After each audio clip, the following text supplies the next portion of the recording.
Welcome to a bonus edition of Behind the Mic with AudioFile magazine. I'm Jo Reed. This year, we're marking the 250th anniversary of the birth of Jane Austen, who was born in 1775. A novelist who has rarely gone out of print, Austen's work has continued to delight fans in each generation. And as for audiobook listeners, there have been truly superb recordings of Austen's novels. Among the best are the productions by Naxos AudioBooks, narrated by Juliet Stevenson, who is also an AudioFile Golden Voice.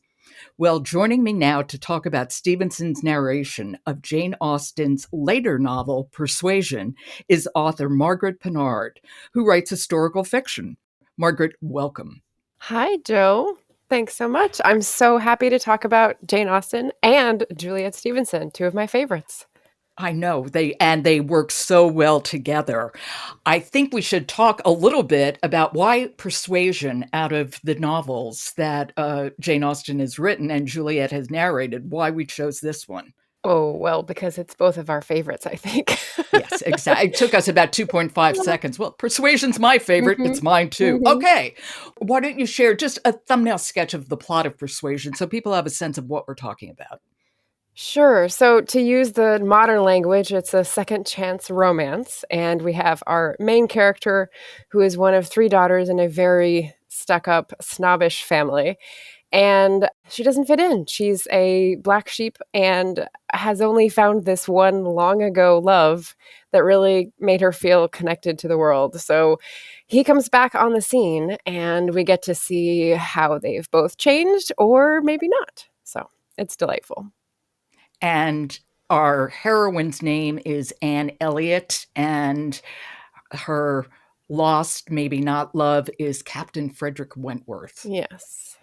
And it actually is such an interesting book, in both in the sense of it being a key into, or actually a window into, how a society works, a very stratified society works, but also these two, not old, but not young people who are both reticent and trying to work out feelings that they have for each other. Right. It's so complex and wonderful. Yeah, we get the definition of on the shelf, which in Regency times means 28 years old, and you're very past anyone looking at you for the marriage mart, which is hilarious in this day and age. But, cultures change, and expectations definitely have as well. And Juliet Stevenson's narration, where to begin? I'll let you start and I will chime in. So Juliet Stevenson is a British actress, and so I first saw her in Bend It Like Beckham a long time ago. Loved that film. I do too. She's hilarious. She's someone's mother who thinks her daughter's going down the wrong path and has firm views, right? So we see her comic side there.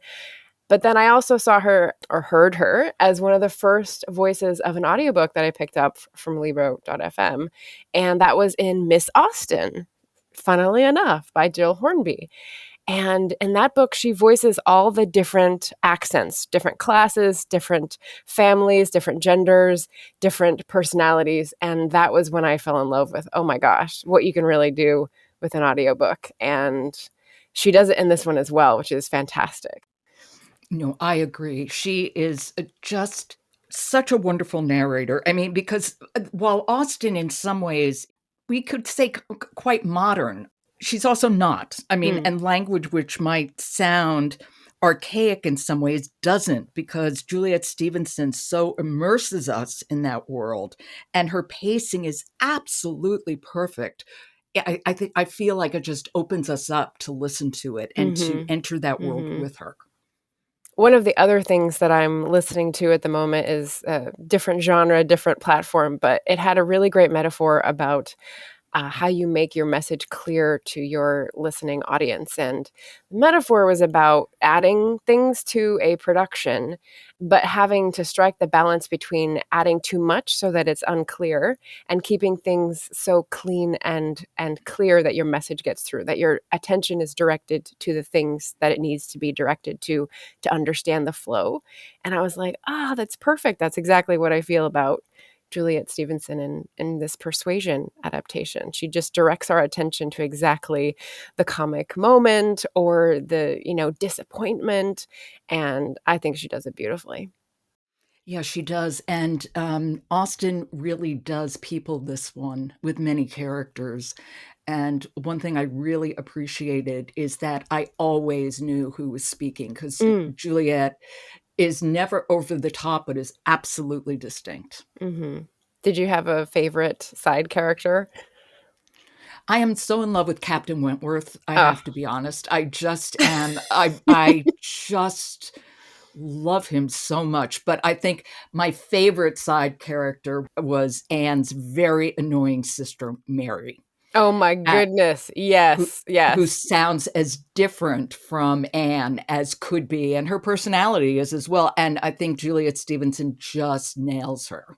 Yeah. I mean, the Regency version of Mean Girls, right there. Right Yeah. there.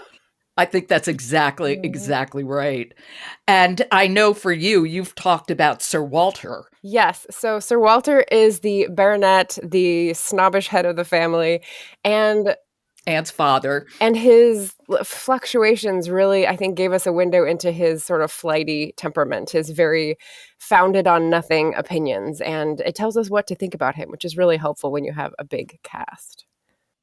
And we have a sound clip that actually kind of illustrates that. Why don't you just set it up a little bit more for us? Sure. So we're hearing about a different character, which is also named Mr. Elliot, but it's There are quite a few Elliots yes, around. yes. And that's a little bit of the twist of the story. But we're hearing some delicious gossip about Mr. Elliot from the family of Elliots, including Sir Walter.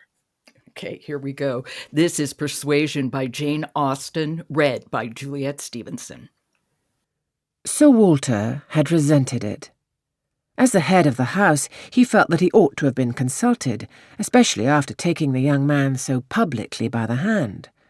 For they must have been seen together, he observed, once at Tattersall's and twice in the lobby of the House of Commons. His disapprobation was expressed, but apparently very little regarded. Mr. Elliot had attempted no apology, and shown himself as unsolicitous of being longer noticed by the family, as Sir Walter considered him unworthy of it. All acquaintance between them had ceased.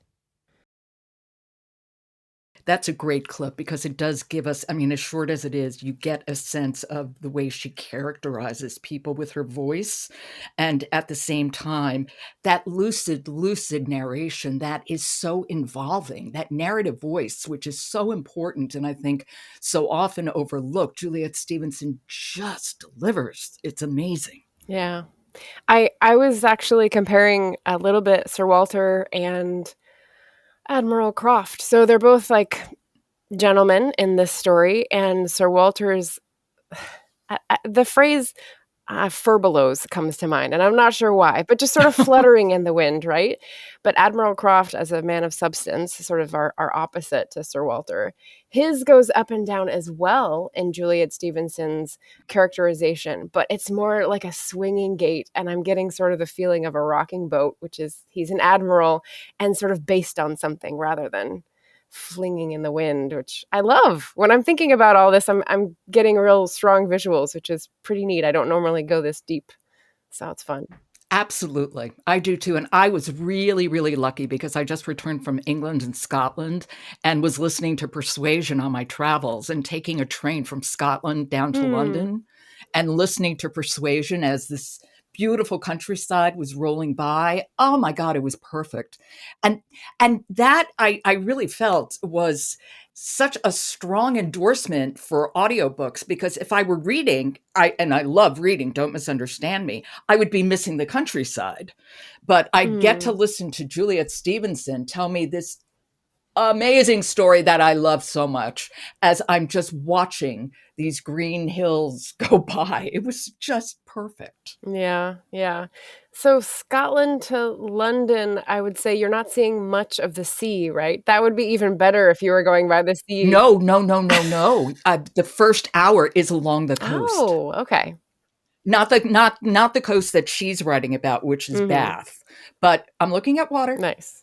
Nice. Yeah. This has been wonderful, Margaret. Thank you so much. And it really was a pleasure talking to you about Jane Austen and Juliet Stevenson's extraordinary narration. And she's done all of Austen's novels. So they are available and people should listen because I moved right into Sense and Sensibility. Oh, lovely. That's I maybe know. second favorite. Yeah. I'm very, very happy. Lovely. Margaret, it was really a pleasure. Thank you so much. Thank you, Joe. And enjoy the Jane Austen Year of Celebration. That was Margaret Pinard, who's an historical novelist. We were talking about Jane Austen and her book Persuasion, narrated by Juliet Stevenson. Today's episode is sponsored by Night Watcher, a twisty new audiobook performed by Will Collier and Helen Laser, plus a special note read by author Daphne Wollstonecraft.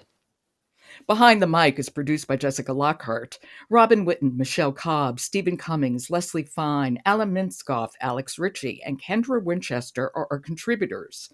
Jennifer Dow and Coco McCracken are our editors. The music is William Ross Chernoff's Nomads 4-Way. And I'm your host, Joe Reed. Good listening.